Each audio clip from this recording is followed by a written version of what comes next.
everybody, Sim Kern here, pronouns they, them. I'm here to talk about the last two books which I read. I read as part of Bowties and Books Queer Blackathon. You Should See Me in a Crown over Juneteenth weekend. The challenge was to read as many queer Black books as you could that weekend. And reading one book in a weekend is a lot for me. I have a 3-year-old here, and also my 5-year-old nephew's living here, and my 14-year-old nephew. And so it's a 6 people in a 2-bedroom house. There's a lot going on all the time. We were also building a playground last weekend for the kids. But I did manage to read this book. I tore through it and absolutely loved it.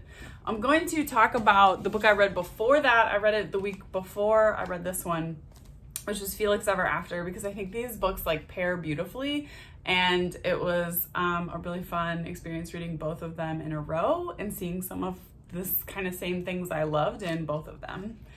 If you're in the Twitter publishing world, there's been a lot of consternation on Twitter about the What Publishing Paid Me hashtag, which revealed that white authors are being paid much larger advances than Black authors and other authors of color, and white authors are being paid larger advances for writing non-white characters than people from those backgrounds and ethnicities and races writing those books. There's still an egregious lack of diversity in publishing, particularly in kidlit.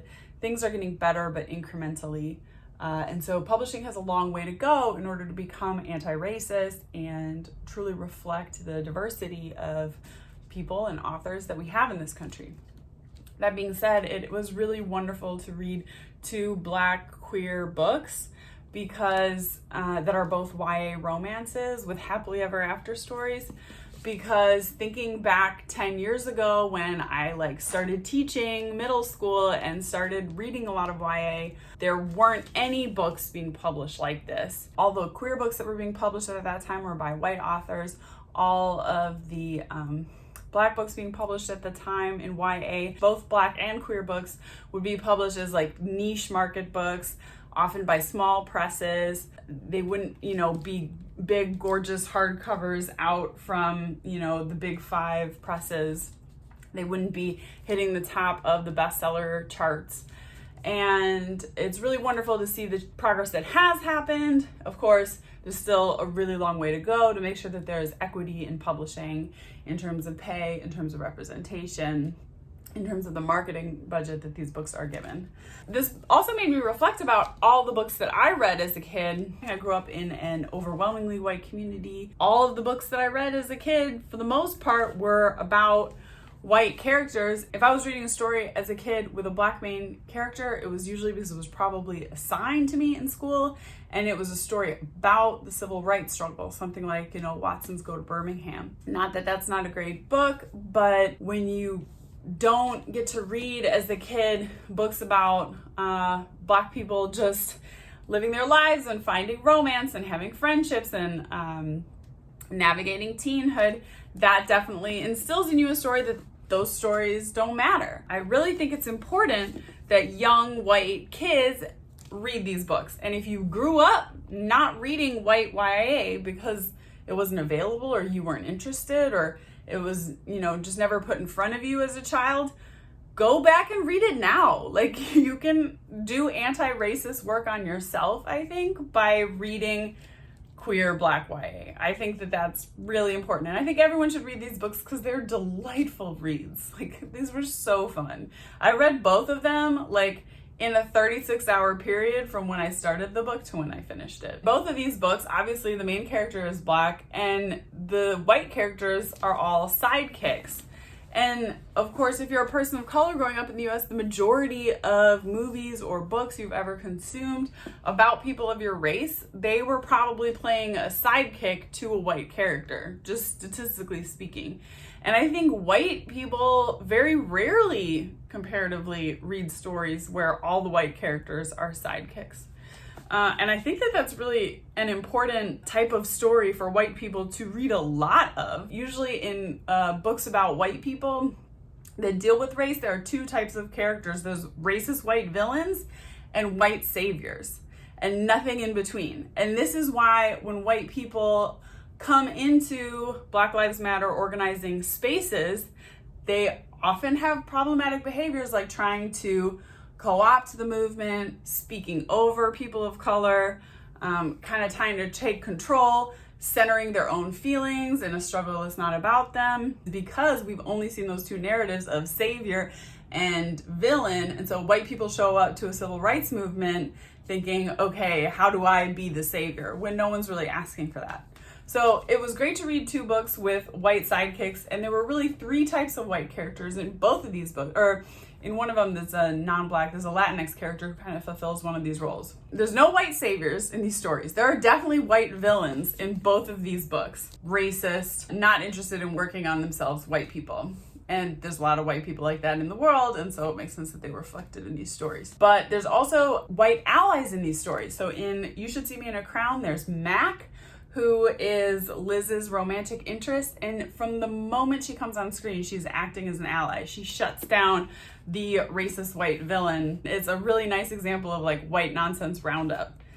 And in Felix Ever After, Leah, who is not always unproblematic. She sometimes fucks up, but she's really always trying to be the best ally and friend to Felix that she can be, both in terms of his transness and his Blackness. And she sort of shuts down other people in their friend group who are problematic, and she's a really nice example of that. But there's also a middle ground character in both these books, which is kind of the false friend. And in some ways you end up feeling a lot angrier at the false friend than the white villains, right? So these are non-Black characters in both cases who kind of appear to be friends with the characters, and I don't want to give anything away, but both of them commit sort of a major betrayal of the main characters. It's important for non-Black people to read those stories and be like, oh, there's nothing worse than a false friend. It's so shitty to be in the privileged position of being friends with one of these amazing protagonists and then let them down in a racist or transphobic or queerphobic way. And in the case of, in this book, the character is a bit more complicated. It's like a really long-term friendship that Liz has, and they've been friends since they were little kids. And I think that Leah Johnson did such a good job realizing that type of super intense long-term childhood friendship that develops between two girls or two AFAB people who've like always been together, and how when you get into adolescence, sometimes those relationships can become a little toxic and can be holding us back from growth. There is sort of a restorative justice moment with that friendship. Liz still values the fact that they've been friends for like 10 years or something.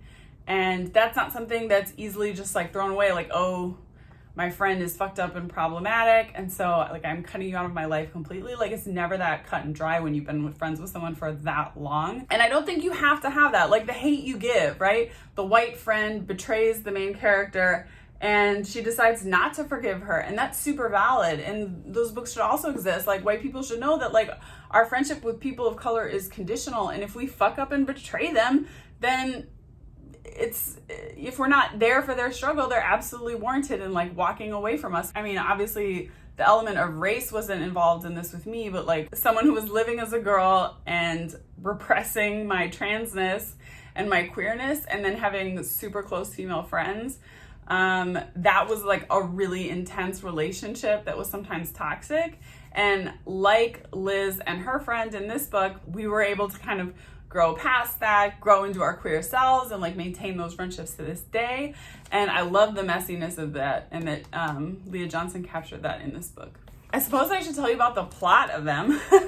You Should See Me in a Crown is about Liz Leidy, who has dreamed all her life of going to a private fancy schmancy college. When her scholarship for band falls through, she has to enter small town Indiana prom queen competition, because the prom queen winner will get a scholarship. As she goes through the prom queen sort of trials and tribulations, there's all these like volunteering events and a ridiculous cook-off and everything.